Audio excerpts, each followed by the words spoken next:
극복 과제. 나의 코디펜던트 성향 체크하기. 자신이 코디펜던트 성향을 가졌다고 생각하는가? 간단한 자가진단 테스트를 통해 나의 코디펜던트 성향이 어느 정도인지 알아보자.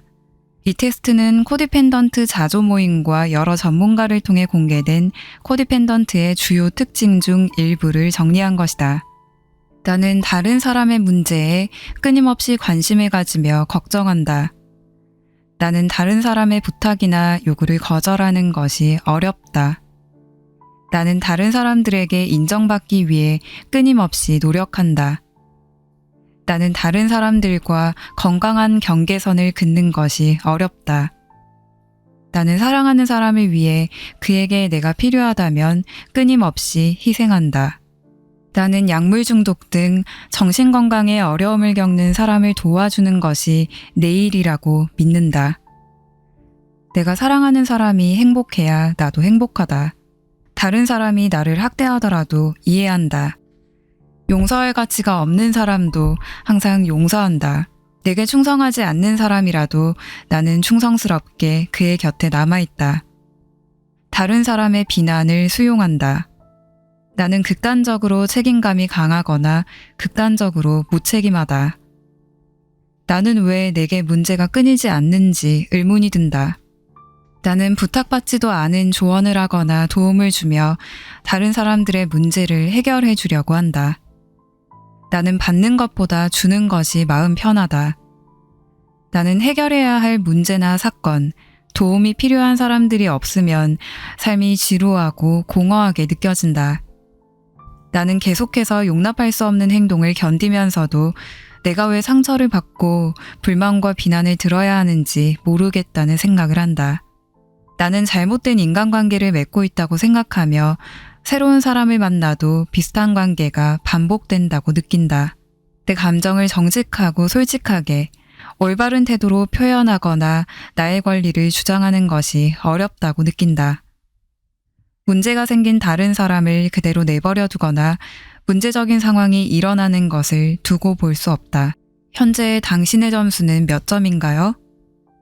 코디펜던트 솔루션을 맞췄을 때 몇 점이었으면 하나요? 10점 이상, 일문항당 1점, 코디펜던트 성향을 보임. 이 자가진단 테스트는 정식 진단이 아니므로 코디펜던트 성향으로 인한 문제가 심각하다고 느낀다면 전문의나 전문 심리 상담사를 찾아가 상담할 것을 권한다. 오늘 제가 가져온 책은 썸머 작가님의 당신은 지나치게 애쓰고 있어요 라는 책입니다. 지난번에 제가 썸머 작가님의 책을 한번 소개해드린 적이 있는데요. 나는 왜 엄마가 힘들까? 라는 책이었죠. 나르시시스트 부모에 관한 이야기였는데요. 생각보다 굉장히 많은 분들이 그로 인해서 고통을 받고 계시고 그래서 그런 정보들을 많이 필요로 하고 계신다는 걸 알게 됐어요. 그래서 마음이 좀 아프기도 했고 제가 이렇게 소개해드리는 책이 그분들에게 조금이나마 더 도움이 된다면 좋지 않을까 그런 생각이 들어서 썸머님의 또 다른 책을 제가 이렇게 소개를 해드리게 되었어요. 이번에 소개해드리는 책에서는 나르시시스트와 함께 코디펜던트라는 새로운 개념이 나와요. 이거는 돌봄 중독자라고 하거든요. 그래서 그 나르시시스트와 이 돌봄 중독자, 코디펜던트가 만났을 때 서로가 굉장히 끌리지만 어떤 숙명적인 이끌림이 있지만 결코 건강하지 않은 관계 라는 거에 대해서 이 책에서 그 이유와 서로 왜 그렇게 끌리는지, 왜 건강하지 않은 관계임에도 벗어나지 못하는지, 그래서 어떻게 해야 하는지 그런 것들에 대해서 다루고 있어요. 그래서 저도 조금 공감되는 부분이 있어서 왜 나의 어떤 면 때문에 내가 그런 특성을 가지게 되는 걸까? 그 원인을 찾아가는 것부터가 아마 이 책을 읽으시는 분들에게 가장 중요한 과정이 아닐까 그런 생각이 듭니다. 그래서 꼭 한번 이 내용을 들어보시고 이거 조금 내 얘기 같아 라고 생각이 드시는 분들은 그냥 넘어가지 마시고 썸머님의 책이 됐든 어떤 다른 정보를 더 찾아보시든 본인의 상황에 대해서 좀 더 잘 알고 짚고 넘어가시기를 저는 권해드리고 싶어요. 그럼 지금부터 책을 읽어드리도록 할게요. 부정하고 싶은 현실. 코디펜던트는 자신이 문제 있는 사람을 온전히 이해하고 사랑하며 남들은 모르는 그 사람의 진가를 알아보고 도움을 줄 수 있는 특별한 존재라고 믿는다. 그래서 자신과 학대자가 운명적인 연인, 참된 친구, 영혼의 단짝이라고 생각한다. 이것이 코디펜던트가 상대에게 헌신하는 이유다. 상대에게 문제가 많을수록 코디펜던트의 전투력은 강해져서 그 문제들을 해결하는 것에 집착하고 행복을 위해 돕는다. 이렇게 주위 사람들의 감정을 살피느라 너무나도 바쁜 코디펜던트는 정작 자신의 상황을 객관적으로 파악할 여유가 없다. 다음 A씨의 경우처럼 말이다. 저는 정말 B를 사랑해요. B도 저를 사랑하지만 그 사람에게는 아주 복잡한 상황이 있대요. 그래서 저와 함께 할 수 없다고 해요. 우리는 수년 동안 못 만났지만 마지막으로 만났을 때는 B가 유학 중인 뉴욕에서 함께 크리스마스를 보냈답니다. 우리는 며칠 동안 불같이 사랑했고 매 순간이 황홀했어요. 하지만 B는 자신의 상황 때문에 제가 상처받게 하고 싶지 않다며 내게 한국으로 돌아가라 하더라고요. 그런데 B도 아직 저를 잊지 못했나 봐요. 몇 개월에 한 번씩이지만 여전히 연락하죠. 물론 썸머님은 이러한 비극적인 사랑을 경험해 본 적이 없으니 절 이해하지 못하시겠지만요. 나는 A씨에게 B와의 관계에 관한 이야기를 수년 동안 들었는데 그녀는 언제나 똑같은 이야기를 반복했다. 무언가에 과도하게 집착하는 사람을 만난 적이 있는가? 그들은 어떤 주제로 대화를 시작하더라도 결국은 자신이 집착하고 있는 주제로 대화를 끌고 간다는 공통점이 있다. A씨는 수년을 한결같이 B와 나누었던 짧은 대화나 문자를 곱씹곤 했다. B가 SNS의 프로필 사진이라도 바꾸면 그의 감정 변화를 유추하는 데 집착했다. B가 이야기해준 어린 시절 이야기를 떠올리며 그에게 어떤 상처와 아픔이 문제가 되었을까를 고민했다. B는 A씨에게 이어지지 않는 점 같은 정보를 이따금 툭툭 흘렸고 A씨는 그 점들을 잊기 위해 무수히 많은 가정과 추측을 하거나 작은 단서라도 찾으려 애썼다. 이러한 행동은 나와 대화하는 중에도 반복되었다. 어떤 주제로 이야기를 시작하더라도 결국은 B의 이야기가 되었다. 내가 A씨를 몇 년 동안 객관적으로 지켜보며 알게 된 진실은 이러했다. B는 A씨와 교제하는 상황에서도 수차례 바람을 피웠으며 갑자기 사라지기를 여러 번 반복했다. 그러던 어느 날 B가 A씨에게 뉴욕에 있는 자신을 만나러 올 수 있냐는 문자를 보냈다. 그리움에 지친 A씨는 B를 만나기 위해 뉴욕으로 날아갔다. 하지만 A씨가 뉴욕에 있는 동안에도 그는 두어 명의 여자와 끊임없이 문자를 주고받았고 밤마다 그녀를 혼자 둔 채 사라졌다가 이른 아침에야 돌아왔다. 그러나 A씨는 그 사건 후에도 끊임없이 B에게 집착하며 어떻게 하면 B가 자신과 함께 있지 못하는 상황을 해결할 수 있을지 고민했다. 사정이 이쯤 되면 보통 사람들은 B는 바람기가 많으며 A씨를 진심으로 사랑하지 않는다고 생각할 것이다.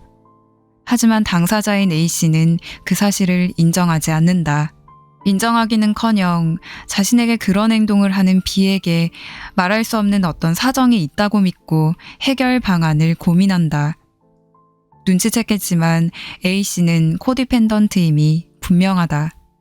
그에게는 그럴 만한 사정이 있어요. 코디펜던트는 자신이 돌보는 문제자에게 과도하게 사로잡혀 있다. 문제자가 무엇을 생각하는지, 어떻게 느끼는지, 무엇을 했는지, 어떤 말을 했는지에 대한 세세한 목록을 가지고 있다. 코디펜던트는 다른 사람의 감정을 읽어내는데 놀라운 능력을 보인다.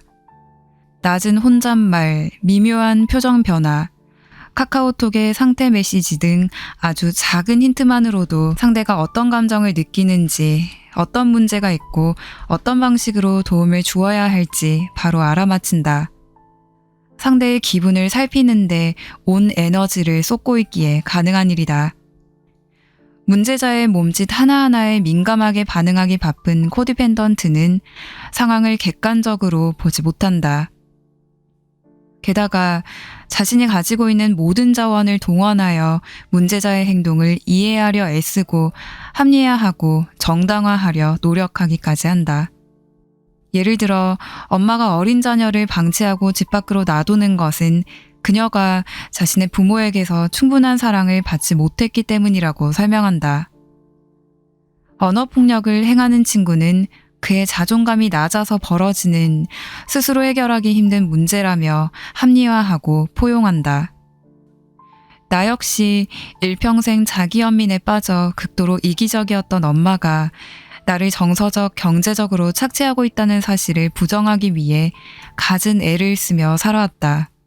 엄마를 돌보느라 너무 바빠서 슬프고 화나고 억울한 나의 감정 따위는 쉽게 외면할 수 있었다. 나를 너무 힘들게 할 때는 엄마의 감정, 말, 행동에 그럴 수밖에 없는 이유를 찾아주었다.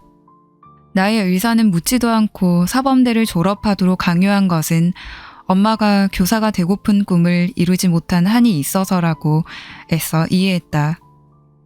연애를 하지 못하도록 내 일거수일투족을 감시하며 숨막히게 나를 잴 때는 엄마가 너무 이른 나이에 결혼한 실수를 딸이 되풀이하지 않기를 바라기 때문이라고 생각했다. 내가 취업한 후 자신에게 월급을 통째로 맡기지 않는다며 반년을 괴롭혔을 때는 아빠가 돈 사고를 많이 쳐서 그런 거라고 엄마의 행동을 합리화해 주었다. 하지만 이건 모두 사실이 아니다. 엄마는 본인의 의지만 있었다면 공무원이나 교사라는 직업을 가질 수 있었다. 또 엄마는 같은 연배의 다른 사람들과 비교할 때 이른 나이에 결혼한 것이 아니었다. 내가 경제적인 문제로 사고를 칠까봐 걱정되었다면 다른 부모들처럼 사회 초년생이 가져야 할 경제적인 지식과 이후 계획 등의 적절한 가이드를 제공해주면 되는 것이었다. 이렇듯 제3자의 눈에는 뻔히 보이는 진실이 코디펜던트에게는 보이지 않는다. 코디펜던트는 현실을 부정하는데 매몰되어 있다. 우리가 가지는 고통의 원인은 우리의 문제자나 학대자에게 있지 않다. 사실을 외면하고 있는 우리 자신에게 있다.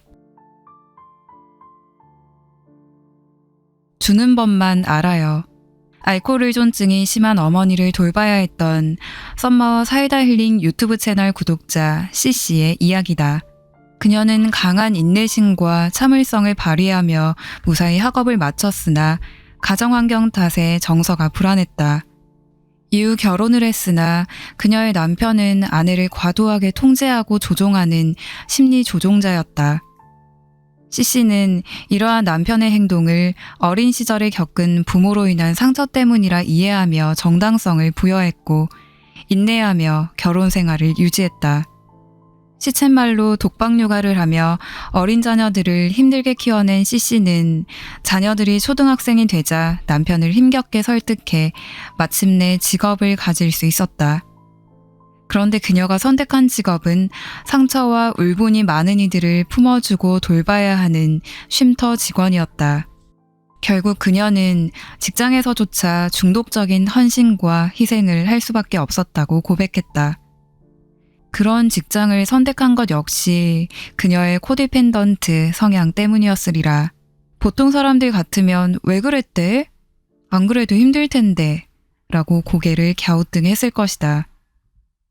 많은 코디펜던트가 C씨와 같이 자신의 희생과 헌신이 필요한 사람들에게 이끌리며 그들과 오랫동안 관계를 유지한다. 코디펜던트는 자신보다 다른 사람의 필요를 더 존중하며 타인을 돌보고 책임지려 노력한다.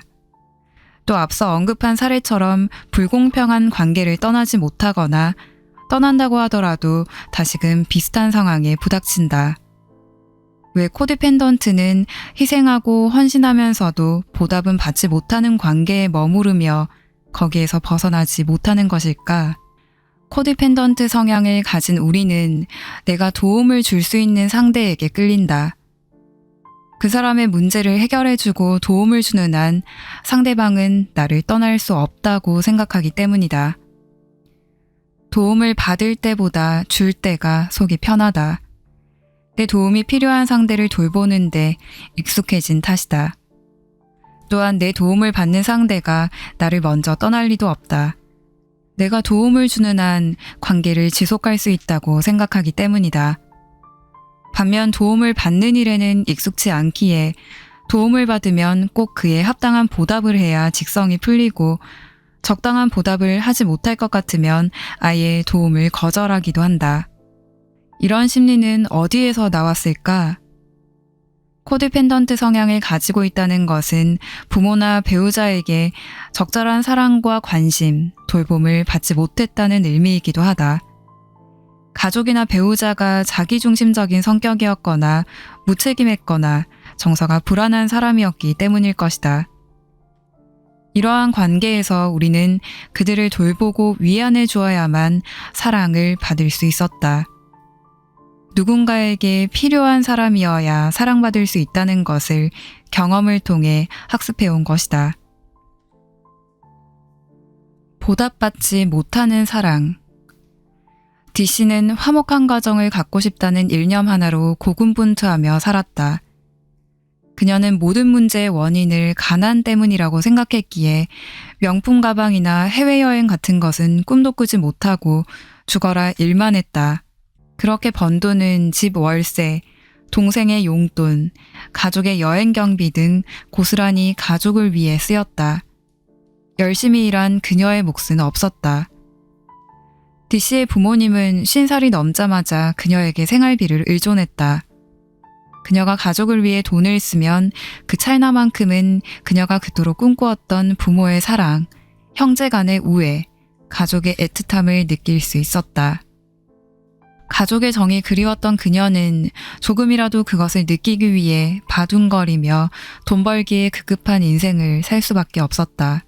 안타깝게도 D씨가 노력을 하면 할수록 부모의 요구는 더 많아졌고 그녀가 감당해야 하는 몫은 늘었다. 40이 다 된 그녀는 그동안 모은 돈을 탈탈 털어 부모의 전세금을 마련해 주기에 이르렀다. D씨는 부모에게 그동안 월세를 내고 이 전세금을 마련하느라 너무 힘들었다고 덤덤하게 고백했다. 그런데 이 말을 들은 아버지는 싸가지 없는 년이라고 욕을 퍼부었고 어머니는 아버지께 싹싹 빌라며 사과를 종용했다. 코디펜던트는 다른 사람의 문제에 발벗고 나서서 해결해주고 도움을 주기에 대가 없이 베푸는 것처럼 보이지만 사실은 상대에게 바라는 대가가 확실하다. 언젠가 상대가 나의 희생, 헌신, 사랑, 보살핌에 감동하여 자신의 잘못을 깨닫고 고마워하며 보답해 줄 것을 기대한다. 그러나 불행하게도 우리가 보살피고 돌봐주는 상대가 우리의 기대에 답하는 경우는 별로 없다. 그들은 놀라울 정도로 우리의 희생에 고마워하지 않는다. 이것이 이해되지 않는 우리는 노력이 모자랐다 여기고 더욱더 열심히 헌신한다. 코디펜던트는 치유해야 할 문제행동. 코디펜던트는 인격장애나 성격장애로 불리지 않는다. 정신질환을 진단하는 기준에 포함되어 있지 않기 때문이다. 하지만 코디펜던트가 병적인 인격장애로 분류되지 않는다고 해서 심각하지 않은 것은 아니다. 코디펜던트는 우리가 반드시 극복하고 치유해야 할 문제행동이다. 많은 코디펜던트는 학대자, 문제자, 조종자에게 휘둘리며 병적으로 다른 사람을 돌보고 책임지고 희생한다. 자신이 소중하다고 생각하는 사람에게 학대당하고 착취당하고 있다는 현실을 부정하고 본인의 감정까지 외면하면서 학대자로부터 사랑받기 위해 소중한 시간과 에너지를 낭비한다. 자신이 그들을 변화시킬 수 있다고 믿으면서 말이다. 코디펜던트는 자신을 희생해 남을 돌보는 삶을 살았지만 보상은커녕 항상 더 어려운 문제에 봉착할 뿐이며 학대자들은 변하지 않는다. 하지만 이런 일이 반복되어도 자신의 노력이 부족한 탓이라 생각하며 다시 강행군한다. 이와 같은 삶을 살고 있다면 당신은 자신이 코디펜던트라는 사실을 인정해야 한다. 그러면 비로소 답이 보일 것이다. 코디펜던트 중 일부는 상담이나 학습을 통해 자신이 돌봐온 소중한 존재가 본인을 힘들게 한다는 것을 받아들인다. 그런데도 대다수는 결국 학대자의 곁에 남는다. 코디펜던트에게 자신의 도움이 필요한 존재를 내친다는 것은 너무나 힘든 일이기 때문이다. 책임감이 강한 코디펜던트는 어떤 환경도 극복할 듯한 강인한 존재처럼 보이지만 실제로는 다른 사람을 돌보는데 중독된 환자이다. 이를 스스로 인정할 때 비로소 코디펜던트 솔루션에 한 발짝 다가갈 수 있다. 우리는 미치거나 집착이 강한 이상한 사람이 아니다. 단지 코디펜던트였던 것이다. 1장의 핵심 포인트 1. 코디펜던트 성향을 가진 사람은 자신의 문제는 스스로 충분히 해결할 수 있다고 믿거나 외면해버리기 일쑤지만 자신의 도움이 필요하다고 생각되는 타인의 문제에는 지나치게 집중한다. 2. 코디펜던트는 현실을 객관적으로 인지하기보다 용납해서는 안 되는 타인의 행동을 과도하게 정당화, 합리화시키며 받아준다. 3. 자신이 처한 상황과 관계를 객관적으로 인지하고 인정하는 데서 코디펜던트의 치료가 시작된다. 4. 자신이 코디펜던트 성향을 가지고 있다고 생각하는가? 그렇다면 이 문제를 해결할 사람은 당신 자신뿐이며 문제를 해결할 책임도 오직 자신에게만 있음을 깨달아야 한다. 쇼하는 나르시시스트, 손뼉치는 코디펜던트. 우리의 소중한 존재가 물에 빠졌다고 상상해보자. 그는 허우적거리며 사람들을 향해 살려달라고 소리를 질렀다. 우리는 그를 구하기 위해 필사적으로 구명조끼나 튜브를 던졌지만 별 소용이 없었다. 우리는 더 절박해져서 물에 빠진 사람을 구하는 방법을 수소문하고 헬기를 부르는 등 그를 구하기 위해 발버둥쳤다. 처음에는 도움을 주려고 주위를 서성거렸던 사람들도 하나둘 떠나고 이제 우리만이 발을 동동 구르며 안타깝게 그를 바라보고 있다. 수영을 잘하는 지인을 불러 도움을 청했지만 지인은 자신의 힘으로는 도저히 그를 물 밖으로 꺼낼 수 없다며 포기하라고 한다. 그럼에도 우리는 유튜브로 수영하는 방법을 검색해서 보여주며 따라해보라고 애원하기도 하고 중간중간 저체온증이 오지 않을까, 배는 고프지 않을까 하는 생각에 필요한 것을 채워주며 계속해서 그의 곁을 떠나지 못했다. 그러나 우리가 몇 년 혹은 몇십 년간 그의 주변을 맴돌며 도움을 주어도 그를 물에서 꺼내줄 수는 없다. 왜인지 아는가?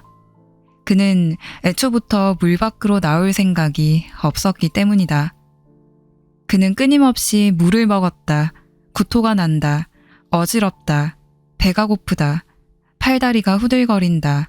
체온이 내려가는 것 같다. 나는 이제 죽으려나 보다 라고 말하며 물속에서 허우적거릴 것이다.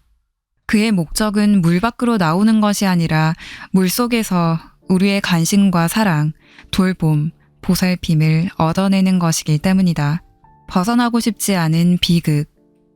나르시시스트들의 삶은 극적인 드라마와 같다. 어떤 이유에서인지 그들의 삶에는 위기 상황이 끊이지 않는다. 그들은 늘 어려움에 처해 있고 이상한 사람들의 괴롭힘을 받고 있다고 하소연한다. 코디펜던트는 이런 나르시시스트를 외면하지 못하고 어떻게든 도움을 주고자 애를 쓴다. 그런데 한 발 뒤로 물러나서 나르시시스트들을 바라보면 그들의 실상이 보인다. 얼마든지 스스로 해결할 수 있는 문제임에도 그들은 해결을 위한 노력도 하지 않고 해결할 수 없는 문제와 건강하게 공존하는 법을 배우려 하지 않는다. 얼핏 해결책을 찾으려 노력하는 것처럼 보이기도 한다. 하지만 막상 실제적인 해결 방법을 제시하면 그들은 그 어느 것도 결정하지 않는다는 것을 알 수 있다. 언제나 핑계를 대거나 새로운 문제를 만들어내기 때문에 코디펜던트가 그 어떤 노력을 한다고 해도 상황은 변하지 않는다.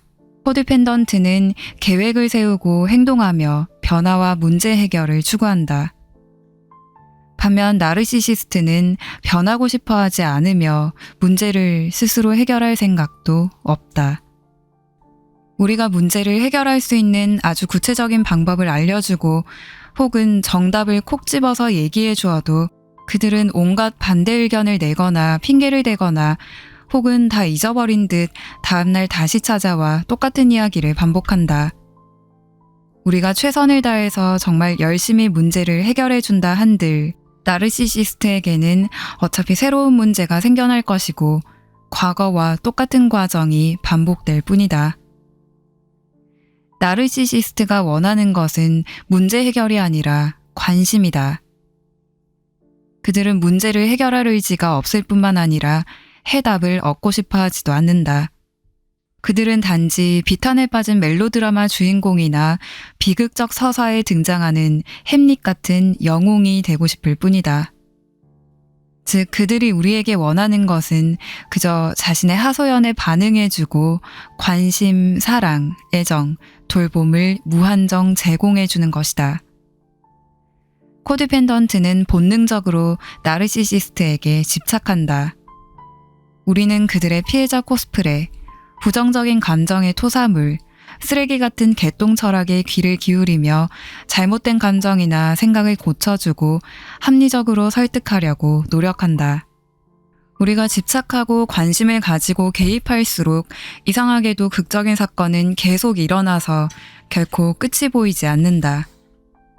만약 당신이 이 사실을 깨닫고 지쳐 떠나간다면 그들은 놀라울 정도로 재빨리 새로운 감정 공급자를 찾아 당신을 대체해버릴 것이다.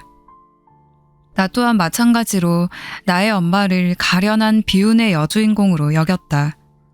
왜인지 엄마의 주변에는 늘 엄마를 힘들게 하는 사람들만 있었다. 나는 그런 엄마를 지켜주고 위로해 주었다. 초등학교 저학년이 감당하기 힘든 보증, 담보대출, 경매, 부부 갈등, 자살 충동과 같은 이야기를 몇 시간씩 들어주었다. 하나를 해결하면 또 다른 사건이 터졌고 그 사건을 해결하면 또 다른 사건이 터졌다. 내 인생을 송두리째 엄마를 위해 헌신했지만 엄마는 여전히 가난했고 크고 작은 문제에 시달렸다. 30살을 넘기고 나는 엄마를 돌보는 것을 그만두었다. 더 이상 내게 한 푼도 받을 수 없다는 사실을 몇 년에 걸쳐 겨우 깨달은 엄마는 50대 중반의 나이에 자격증 공부를 해서 취업했고 그 이후부터는 스스로 본인의 경제를 책임지고 있다. 오히려 더 젊었던 40대에는 엄마의 적성이나 나이를 고려해서 적당한 일을 제안해도 내가 돈 버는 사람이냐? 라며 눈물까지 흘리면서 나의 죄책감을 자극했었다. 패스트푸드점에서 최저시급 2,510원짜리 아르바이트를 하고 밥값이 없어 1,000원짜리 과자 한 봉지로 하루를 버티며 대학을 다녔던 내 앞에서 말이다. 어쩌면 옆에서 손을 맞대며 맞장구 치는 관객이 있었기에 나르시시스트도 스스로 만든 드라마에 사로잡혀 지낼 수 있었는지 모른다. 관객이 있었기에 그들은 자기 자신을 비극의 주인공쯤으로 설정해놓고 절망의 구렁텅이에서 허우적거리며 코디펜던트를 유혹하고 마음껏 군림할 수 있었다. 당신이 그 자리를 떠난다면 그는 스스로 걸어서 물 밖으로 나올 것이다. 이후 당신을 대체할 다른 희생자를 찾을지 스스로 해결할지는 알 수 없지만 3장의 핵심 포인트 1. 우리는 이기적이고 자기중심적이며 끊임없이 받기를 요구하고 늘 스스로를 추켜세우며 타인을 통제하려고 하는 나르시시스트를 결단코 변화시킬 수 없다는 점을 깨달아야 한다. 2. 나르시시스트는 거짓말을 하거나 피해자 코스프레를 하거나 피해자를 비난하면서 책임을 회피한다. 3. 나르시시스트를 설득하려 노력할 필요 없다. 그 대신 나르시시스트와의 논쟁이나 언쟁에서 벗어나라. 극복 과제, 무모한 노력 멈추기. 우리가 상대하고 있는 나르시시스트는 스스로의 문제를 해결할 의지가 있는가? 그는 자신이 선택한 대로 살 권리와 자유가 있다. 책임을 질지 안 질지, 책임을 진다면 어떤 식으로 질지도 모두 나르시시스트의 몫이다. 그가 자신의 문제를 해결할 의지가 없다고 하더라도 그는 자신이 선택한 대로 살 권리가 있다. 나르시시스트의 문제는 그들이 스스로 해결하도록 두자. 문제를 어떻게 해결해야 할지 방법을 찾고 전략을 세우고 실행하는 것 역시 그들의 몫이다. 우리가 도와주려 하고 개입할수록 학대자는 점점 더 자신의 문제를 똑바로 바라볼 이유가 없어진다. 우리가 한 발짝 물러서는 것이 서로에게 도움이 되는 일이다. 지금까지 우리는 우리의 몫이 아닌 혹은 우리가 해결할 수 없는 문제를 해결해 보겠다며 필사적으로 발버둥쳤다. 우리가 해결할 수 없는 다른 사람의 문제에 과도하게 집착할수록 우리의 삶은 점점 망가졌다. 우리에게는 다른 사람을 변화시키거나 다른 사람의 중독 문제를 고쳐주거나 다른 사람을 완전히 책임질 만한 능력도 이유도 없다는 사실을 인정하자. 다른 사람이나 상황을 제어하려고 할수록 정작 우리 자신의 삶은 점점 제어하기 어려워졌다는 사실을 인정하자. 1. 당신은 다른 사람의 어떤 문제를 해결해주기 위해 노력하고 있나? 예. 남편의 알코올 의존증, 언니의 우울증, 아빠의 편집증 등. 2.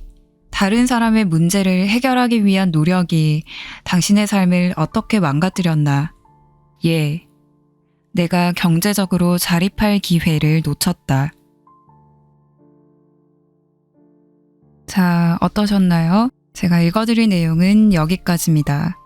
이 책은 코디펜던트라는 굉장히 생소한 용어에 대해서 일반 분들이 굉장히 이해하기 쉽게 설명이 되어 있고, 여기에 다른 분들의 사례를 통해서 내가 코디펜던트인가? 라고 조금 더 판단하기 쉬운 그런 설명들이 나와 있고, 그리고 어떤 과제나 체크리스트 같은 것들도 나와 있기 때문에 조금 생소하고 아직은 정보가 많이 없는 코디펜던트에 관해서 좀 더 알아보고, 만약 비슷한 상황에 놓여 있는 분들이 계신다면 내가 그래서 힘든 거였구나, 내가 이런 성향을 가지고 있었구나 라는 거를 돌아볼 수 있게끔 확실하게 도와주는 책이라는 생각이 들어요. 조금 내 얘기 같다 하시는 분들은 꼭 이 책이 아니더라도 어떤 정보를 더 찾아보시거나 아니면 썸머님의 사이다 힐링 채널을 꼭 찾아가셔서 도움을 더 받아보시기를 저는 권해드리고 싶습니다. 그럼 저는 다음에 또 좋은 책으로 찾아뵙겠습니다. 좋은 밤 되세요.